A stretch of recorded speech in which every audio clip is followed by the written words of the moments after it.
अब चलिए आपको आरएसएस के शताब्दी समारोह में लिए चलते हैं, जहां प्रधानमंत्री नरेंद्र मोदी क्या कुछ कह रहे हैं वो सुनिए।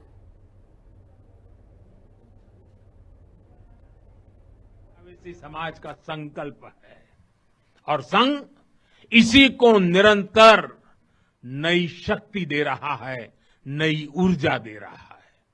साथियों, जब 100 साल पहले संघ अस्तित्व में आया था तो उस समय की आवश्यकताएं, उस समय के संघर्ष कुछ और थे।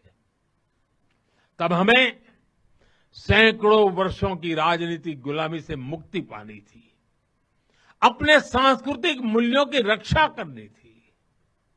लेकिन आज 100 वर्ष बाद जब भारत विकसित होने की तरफ बढ़ रहा है, जब भारत दुनिया की तीसरी सबसे बड़ी इकोनॉमी बनने जा रहा है,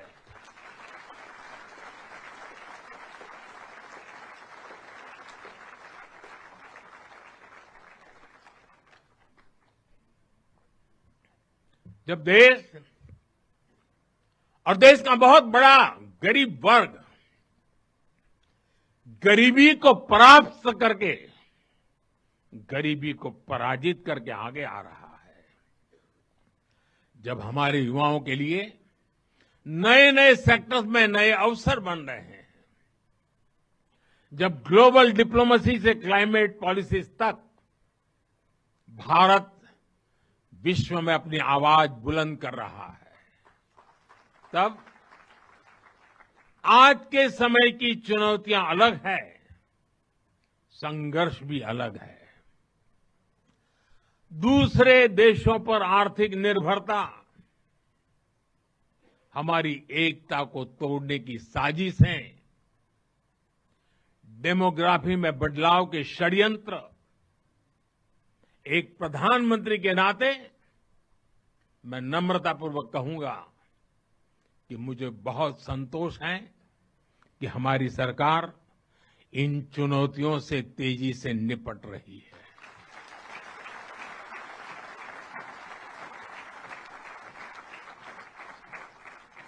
वहीं एक स्वयंसेवक के नाते मुझे ये भी खुशी है कि राष्ट्रीय स्वयंसेवक संघ ने न केवल इन चुनौतियों को पहचान की है, बल्कि इन चुनौतियों से निपटने के लिए ठोस रोड मैप भी बनाया है।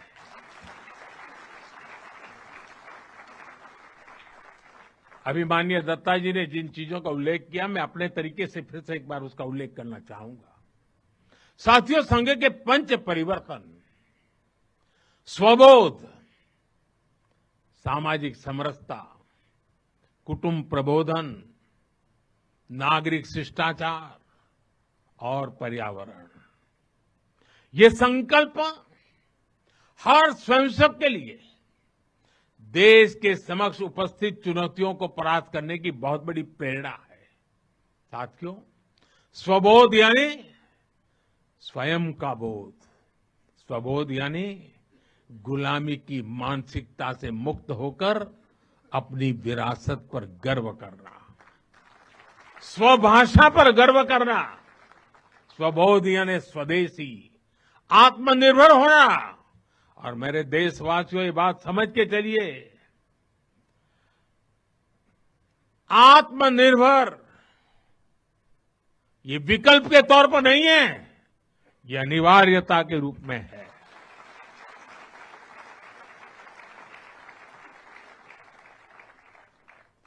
हमें स्वदेशी के अपने मूल मंत्र को समाज का संकल्प बनाना है।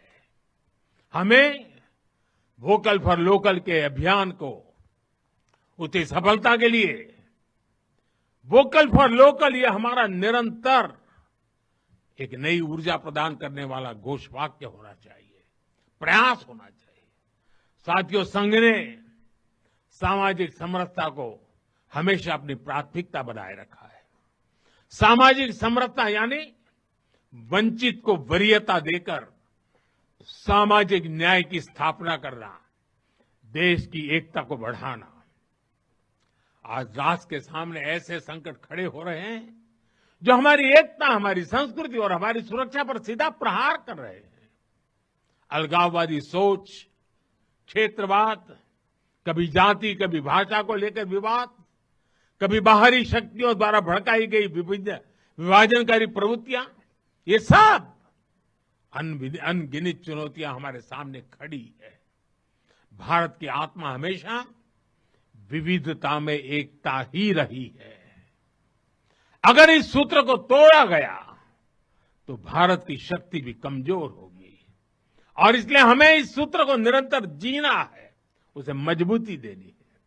साथियों, सामाजिक समरसता को आज डेमोग्राफी में बदलाव के षड्यंत्र से, घुसपैठियों से भी बड़ी चुनौती मिल रही है। ये हमारी आंतरिक सुरक्षा और भविष्य की शांति से भी जुड़ा हुआ प्रश्न है और इसलिए मैंने लाल किले से डेमोग्राफी मिशन की घोषणा की है। हमें इस चुनौती से सतर्क रहना है, इसका डटकर मुकाबला करना है। साथियों, कुटुंब प्रबोधन आज समय की मांग है। जो समाज शास्त्र के सदियों से चली आई पंडितों की भाषा है, उनका कहना है, हजारों साल तक भारत के जीवन में जो प्राण शक्ति रही है, उसके अंदर एक कारण उसकी परिवार संस्था है। भारतीय समाज व्यवस्था की सबसे मजबूत इकाई अगर कोई है तो भारतीय समाज में पनपी हुई एक मजबूत परिवार व्यवस्था है।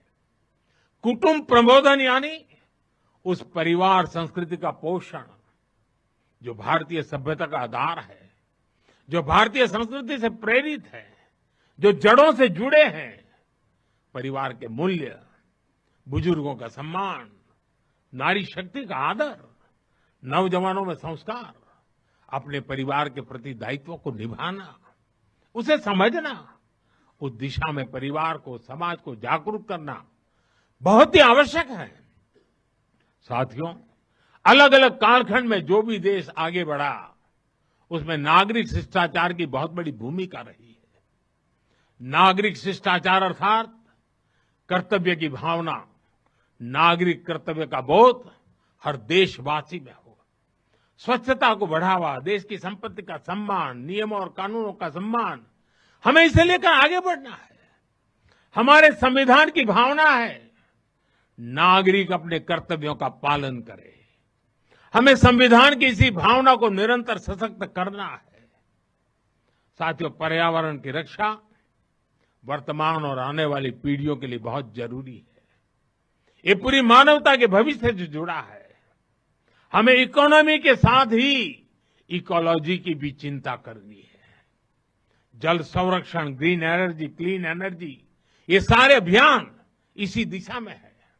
साथियों, संघ के ये पंच परिवर्तन, ये वो साधन है जो देश का सामर्थ्य बढ़ाएंगे, जो देश को विभिन्न चुनौतियों से निपटने में मदद करेंगे, जो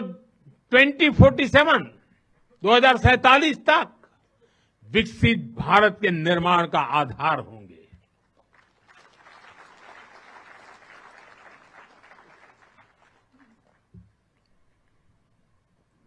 साथियों, 2047 का भारत तत्वज्ञान और विज्ञान, सेवा और समरसता से गढ़ा हुआ वैभवशाली भारत हो। यही संघ की दृष्टि है, यही हम सब स्वयंसेवकों की साधना है और यही हमारा संकल्प है।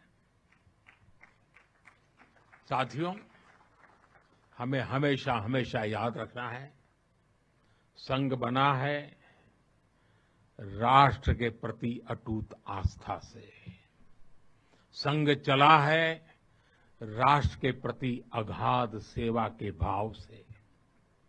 संघ तपा है त्याग और तपस्या की अग्नि में। संघ निखरा है संस्कार और साधना के संगम से। संघ खड़ा है राष्ट्र धर्म को जीवन का परम धर्म मान करके। संघ जुड़ा है भारत माता की सेवा के विराट स्वप्न से। साथियों, संघ का आदर्श है संस्कृति की जड़ें गहरी और सशक्त हो। संघ का प्रयास है समाज में आत्मविश्वास और आत्मगौरव हो। संघ का लक्ष्य है हर हृदय में जन सेवा की ज्योति प्रज्वलित हो। संघ का दृष्टिकोण है भारतीय समाज सामाजिक न्याय का प्रतीक बने। संघ का ध्येय है विश्व मंच पर भारत की वाणी और प्रभावी बने। संघ का संकल्प है भारत का भविष्य सुरक्षित और उज्जवल बने। मैं एक बार फिर आप सभी को इस ऐतिहासिक अवसर की बधाई देता हूं। कल विजयादशमी का पावन पर्व है। हम सबके जीवन में विजयादशमी का एक विशेष महत्व है।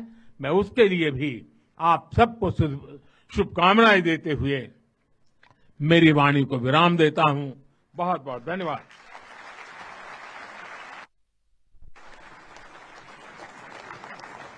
देवियों सज्जनों, आप सभी से अनुरोध है, आप सभी